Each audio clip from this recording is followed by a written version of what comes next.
Goeiedag en baie welkom by Sinmaak hierdie week. Ons val dadelik weg en ons kyk in Sinmaak vandag na die volgende deel van Romeine. Ons lees saam in Romeine 12 vers 18 tot die einde van die hoofstuk en ons sien dit is hier so by vers 21. So dis nie 3 verse wat ons vandag hanteer, maar dit is belangrik dat ons dit mooi deurtrap sodat ons kan verstaan en sien hoe dit sin maak. So, ons lees saam daar van vers 18 af. As dit moontlik is, sover dit van julle afhang, leef in vrede met alle mense.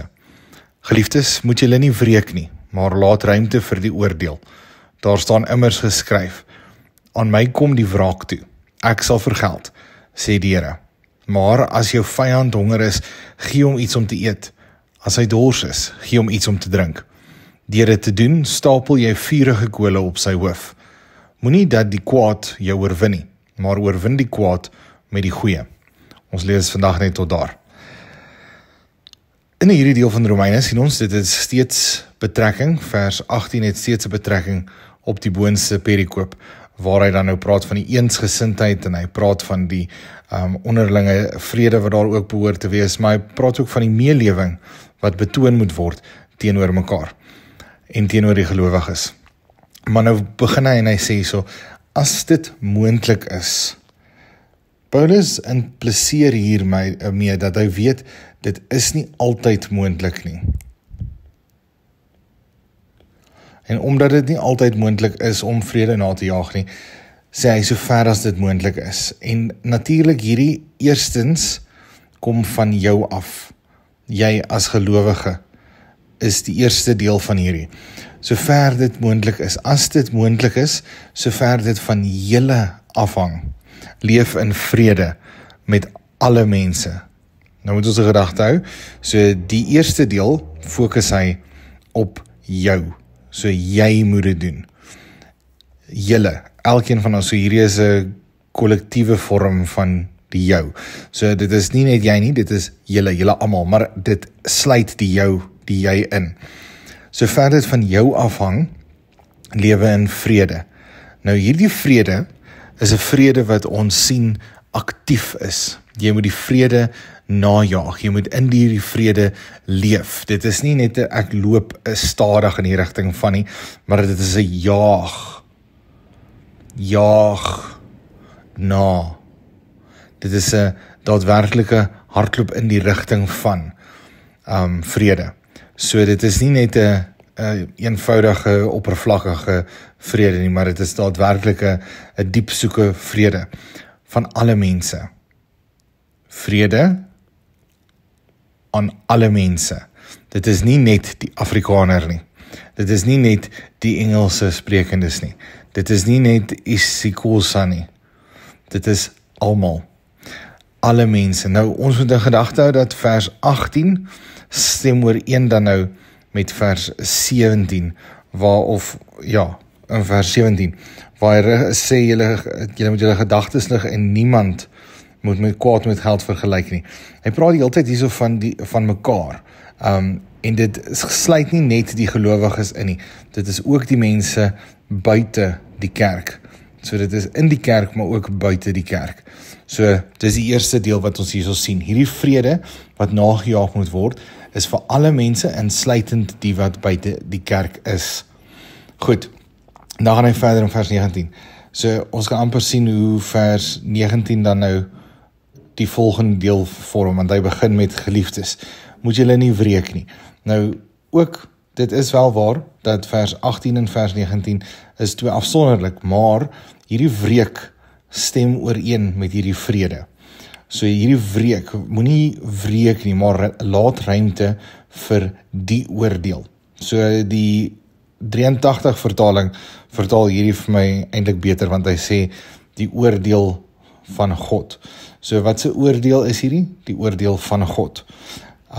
Ons het ruimte laat daarvoor. Hoekom moet ons ruimte laat daarvoor? Dan antwoord Paulus homself ook sommer hier deur 'n aanhaling wat hy dan nou hier gee.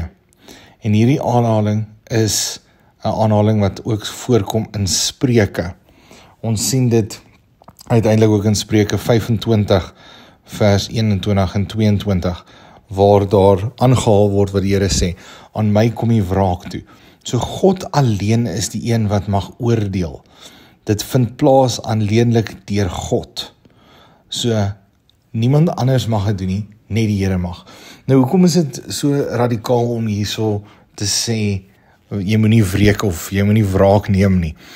In die kultuurse konteks van die tyd is dit belangrik om in gedagte te hou dat hulle het daadwerklik ook oor en oor hierdie gedagte gehad van ons moet wraak neem en ons dis okay om uiteindelik te doen wat ons wil. En dit is die gedagte van oog vir 'n oog en 'n tand vir 'n tand wat nou hierso ter sprake is. En Paulus sê nou vir hulle moenie dit doen nie. Hoekom nie? Want die oordeel kom aan God toe. Dit is God se voorreg, sy reg. Hoekom? Eerstens omdat hy regverdig is. Tweedens omdat hy soewerein is. Derdens omdat hy heilig is. Met ander woorde, sonder sonde. So ons sien hierdie elemente alles ter sprake wanneer dit kom by hierdie vers. God is regverdig en hy sal reg oordeel volgens sy soewereine wil. En dan gaan hy verder en hy sê in vers 20, maar as jou vyand, belangrike woordjie waarna ons terugkom, honger is, gee hom iets om te eet. As hy dors is, gee hom iets om te drink. Deur dit te doen, so daai boonste gaande dele, as ons dit doen, dan is daar 'n gevolg. Die gevolg is, hulle sal skaam kry. So hierdie hele frase wat hier so stapel jy vuurkole op sy hoof, kan een van twee dinge doen. Of hy kan kwaad word, deur, hoekom sal my vyand vir my iets gee, maar dit kom uit verwarring uit, maar eerder die motief hier agter is die skaamte, omdat hulle uiteindelik sien hoe 'n Christus verteenwoordig. Goed. Nou moet ons ook in gedagte hou, wanneer ons hierso praat van die honger, dit op 'n tekort aan natuurlik materiële, maar ook uit fisiese kos. So daar is ons tekort. Maar nou, dan kom die vraag, wie is hierdie vyande waarvan daar nou gepraat word? Ons moet in gedagte hou dat vyande is nie net die mense wat soos daar ver is nie, maar is ook die mense wat ek sukkel om mee te werk, in die sin van, ek sukkel met A, B en C. Ek sukkel met my buurman, omdat hy al ewig die heeltyd oor en oor harde musiek speel, en ons het nou al hofsaake gehad, en dit is nie 'n mooi prentjie nie. So vyande is nie noodwendig net iemand daar ver wat jou skade aandoen nie, maar is ook die mense wat jy sukkel om te vergewe, en die mense wat jy sukkel om in liefde te hanteer, die mense wat jy sukkel om in vrede na te jaag. Dit is alles steeds deel van hierdie vyandskap, so dit is nie net iemand daar ver waarvan ons nie hou, soos 'n politieke party, of 'n spesifieke geloofsoortuiging. So dit is meer as net dit. Honger en dors, so ons gee vir hulle, en ons voorsien ook vir hulle. Moenie dat die kwaad jou oorwin nie, maar oorwin die kwaad met die goeie. So kwaad in al hierdie kontekste verwys na die sonde natuurlik. Eerstens, dit is baie belangrik om dit te besef. Tweedens verwys dit ook na die leuns wat verkondig word. Derdens verwys dit ook na die manipulasie wat daar plaasvind.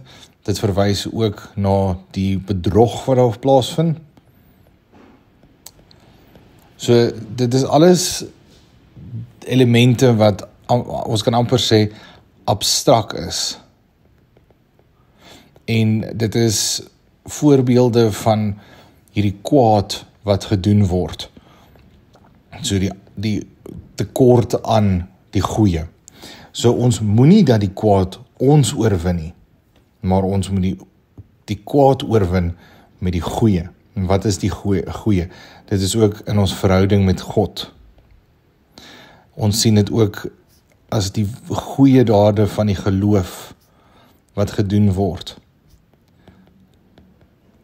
Ons sien dit ook in die vorm van meelewing wat plaasvind. Omgee en uiteindelik ook daardie barmhartigheid. So moenie dat die kwaad jou oorwin nie. So daai idee daarvan dat ons sê, maar ek wil nie vir iemand gee wat my te nagekom het nie, en ek is kwaad vir hulle, ek sal nie vir hulle iets gee nie. Dan oorwin die kwaad. En dan gaan jy nie vir jou vyand uiteindelik hierdie kos en hulp verleen wat hom toekom nie. Maar wanneer ons uiteindelik barmhartigheid bewys, omgee, meelewing, verhouding en goeie dade van geloof, dan sal ons uiteindelik gee vir die wat honger is. Ons sal vir ons vyande gee en dan oorwin die goeie uiteindelik die kwaad. Ek hoop vandag se teks het vir ons sin gemaak. Volgende week kyk ons na Romeine 13 vers 1 tot vers 7 waar dit dan handel oor die verhouding tussen gelowiges en die owerheid. Tot volgende week. Totsiens.